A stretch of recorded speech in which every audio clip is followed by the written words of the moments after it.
Before I dive into the heart-wrenching saga of my family inheritance revenge, the one that left my toxic sister penniless, my narcissistic parents bankrupt, and me finally free, tell me, what time is it where you are and which city are you tuning in from? Drop it in the comments below on Revenge with Us. It's thrilling to see how far these stories of standing up to entitled families spread, from bustling New York streets to quiet LA suburbs. Your shares fuel more tales like this one. It started on a rainy Seattle evening, the kind where the Puget Sound fog rolls in like a heavy blanket, muffling the city's tech hum. I was 30, single, and grinding away as a mid-level software engineer, my apartment a cozy one-bedroom overlooking Capitol Hill. That night, I stood at my doorstep, heart pounding like a glitchy algorithm, as my phone exploded with notifications. 45 missed calls from my mother, Melissa Thompson, her voicemails a frantic cascade. "Melissa, honey, please, it's all a mistake. Pick up." Her voice cracked with that fake urgency I'd heard 1,000 times, always when she needed something from me. I didn't call back. Instead, I fired off a single text, "Get out now." 3 words, sharp as a compiler error. No explanations, no mercy. It was the end of 30 years of being the family doormat, the overlooked daughter in a dynasty built on favoritism. But to understand the sweet sting of this revenge, we have to rewind a week, to the dinner that shattered everything. I'd poured my soul into that meal, hoping against hope it could mend the fractures in our family.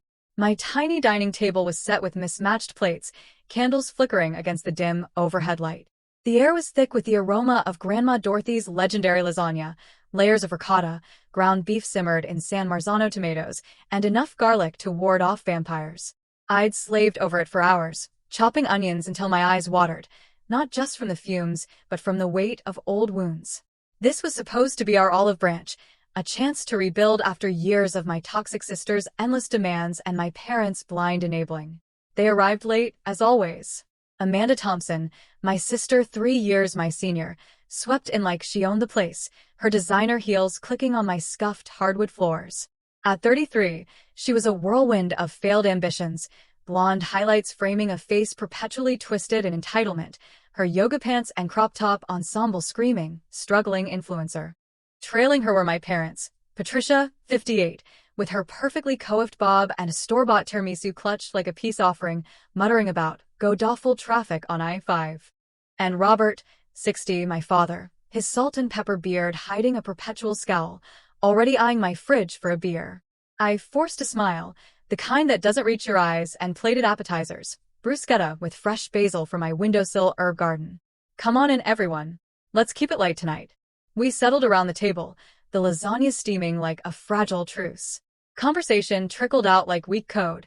Patricia prattled about her book club pick, some insipid romance novel, while Robert grunted approvals between sips of his IPA. Amanda?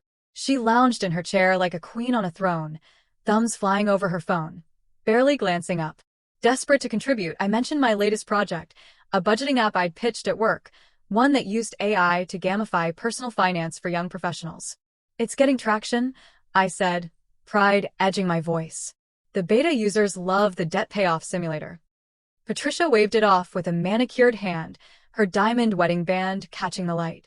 "That's nice, Melissa, dear. But let's hear about Amanda's new venture. She's the one shaking things up." And just like that, the spotlight swung. Amanda launched into her monologue, tossing her hair like a shampoo commercial. Her venture was yet another fitness app, a half-baked idea promising revolutionary hit routines synced to your mood via wearable tech. It hadn't landed a single investor, of course, buried under $50,000 in debt from her last flop. "Investors just don't get my vision," she whined, her green eyes narrowing at me as if I were the obstacle. "They want safe bets, not disruptors like me." Robert nodded vigorously, his beer foam mustache quivering. "You'll find the right one, sweetheart. You're a visionary." I bit my lip, tasting the familiar metallic tang of swallowed resentment. This was our dance. Me, the steady coder building real value. Amanda, the risk-taker flameout, always bailed out by their endless credit card swipes. But tonight, the mood curdled faster than milk left on the counter. Patricia, fork spearing a lasagna noodle, dropped the bomb with feigned casualness. "So, Melissa, have you updated the kitchen in Grandma's house yet? That old Formica is so dated." "The house. My house. The one Grandma Dorothy Wilson and Grandpa Harold Wilson had left solely to me in their will 3 years ago, a charming craftsman bungalow in Seattle's Fremont neighborhood, creaky porch and all. Valued at $200,000 when they passed, the tech boom had skyrocketed it to nearly $1 million. It was my anchor, the place where I'd learned to code on their ancient Dell, debugging lines under Dorothy's watchful eye while Harold tinkered with circuit boards in the garage. Amanda leaned forward, her voice slicing like a poorly optimized query. It'd be perfect for me, actually. I'm starting over after the app tanked. Need space for my home gym setup and investor calls. My fork froze midair, lasagna dripping onto my plate. It's my house, I said evenly, though my pulse thrummed like overclocked RAM. Grandma and Grandpa left it to me. Robert cleared his throat, that gravelly rumble I'd heard dismiss my achievements 100 times. It's a family house, Melissa. Think about sharing.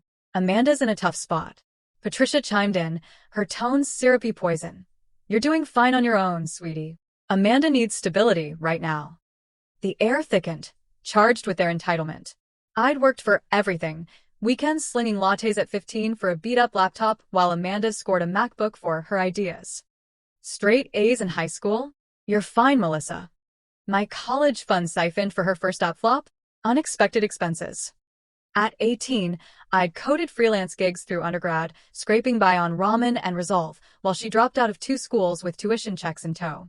My voice rose, steady despite the quake in my chest. Fine. I've hustled for every scrap, while you've handed Amanda silver platters. That house is mine, earned through the love I gave them, not the tantrums I threw. Amanda's face darkened, a storm cloud over her Botox-smooth forehead. Don't act superior just because you code apps nobody uses, you boring little nerd.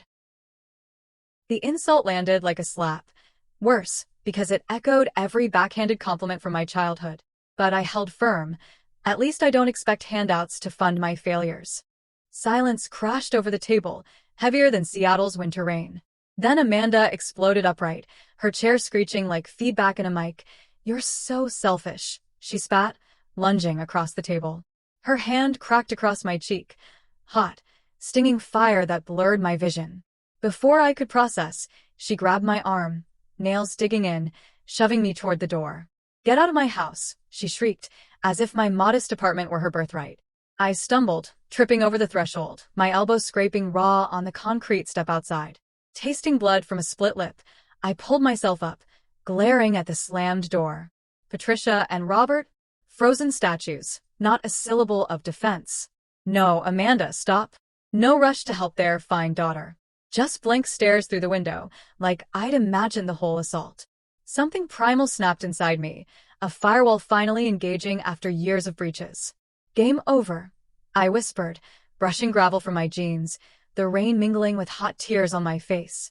I drove to a hole-in-the-wall coffee shop on Broadway, hands trembling on the wheel, ordered a black Americano, and called my rock, Rebecca Hayes, my colleague and only true confidant. A sharp-witted dev lead with a no BS vibe, she'd heard my family sob stories over too many happy hours. Mel, talk to me, she said, her voice cutting through the static. I spilled it all. The slap, the house grab, their silence.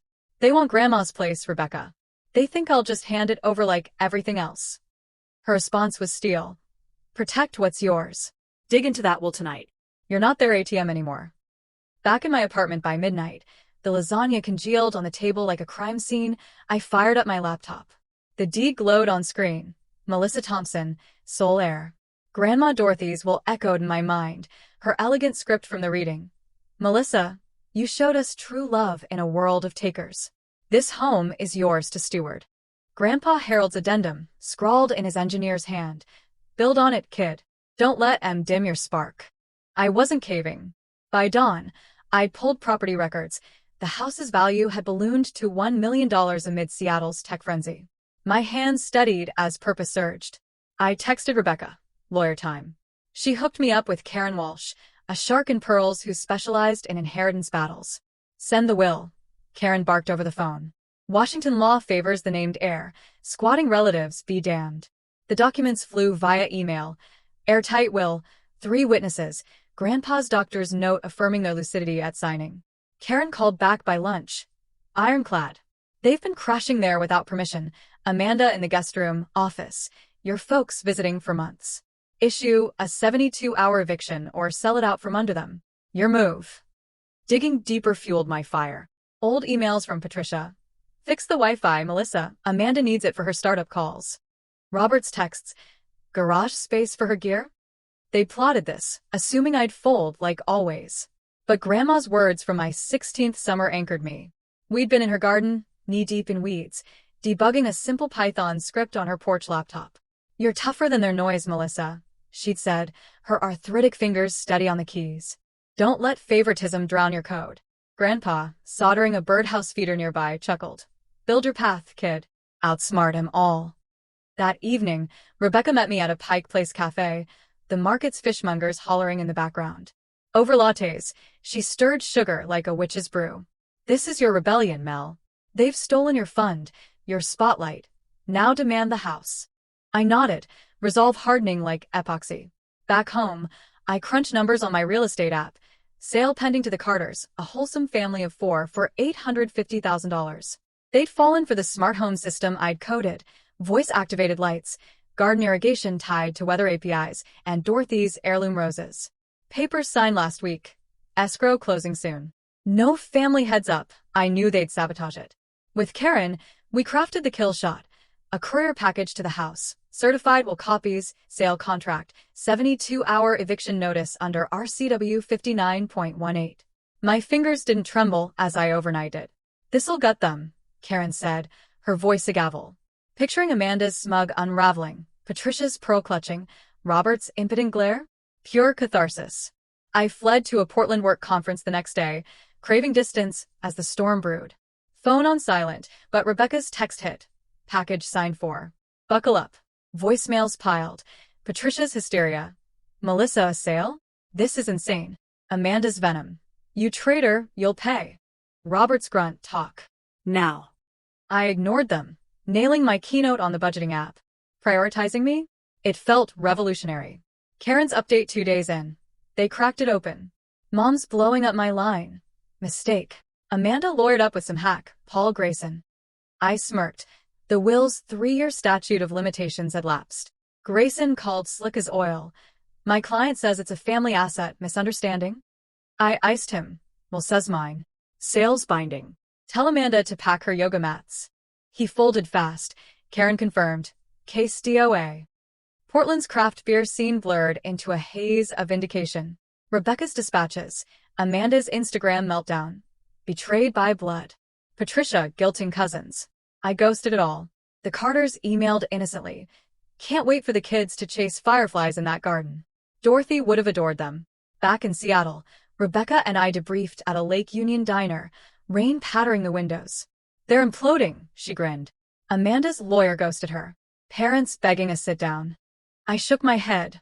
No. There's silence after the slap? That's my answer. I'd drawn the line in sand and code. 3 days post-package, dominoes toppled. Grayson's white flag email. Statute expired. Docs unassailable. Carters in 18 days. Sheriff on standby. Amanda's app? Creditors pounced on her housing drama, seizing assets under lien laws. Her leased Tesla repossessed, debt snowballing. She crashed in a motel, posting victim selfies that fooled no one. Family flooded my inbox with outrage. I CC'd the will. Silence followed, truth a solvent. Patricia and Robert? Their refinance for Amanda's loans backfired spectacularly. Seattle's market dipped. Payments lapsed. Chapter 7 bankruptcy hit the news. Foreclosure on their Bellevue McMansion, a humiliating public record. They crammed into a dingy downtown studio. Book club shunning Patricia, Robert's golf crew vanishing. A neighborhood blog dubbed it, family fiasco, mismanagement meltdown. I watched from my cafe perch with Rebecca, scrolling headlines over foe. Amanda's barista now, she laughed. Parents, friends? Ghosts. No guilt stirred. 32 years of theft. Funds, peace, potential, demanded balance. Dorothy's garden wisdom rang. Action circuit back, Melissa. Why are yours true? Amanda's final voicemail cracked. You've ruined me. Where do I go? Deleted. Patricia's texts. Let's fix this. Baby girl. Blocked. Robert. Too far.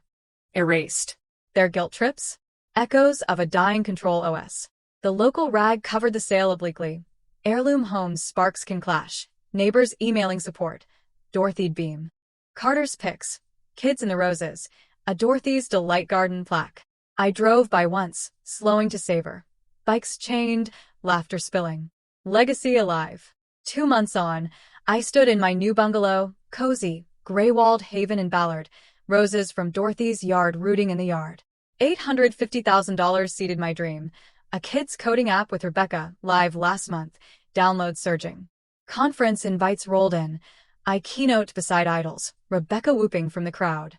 You're the spark now, she toasted over gin fizzes. Family? Severed. Amanda scraped at a coffee counter, roommates rotating like bad commits, her vision, a barista apron. Patricia and Robert? Rental roaches in obscurity, social ghosts. No gloat, just release, their greed, her slap, their silence scripted this. Dorothy's porch lesson sealed it. Your worth? Not their nod. Code your fire. Harold's growl. Stand tall. I had. The house? Sold for revenge, but really for rebirth. On Revenge with Us, this is Melissa signing off. May your battles end in code that runs clean. What's your inheritance revenge? Spill in the comments.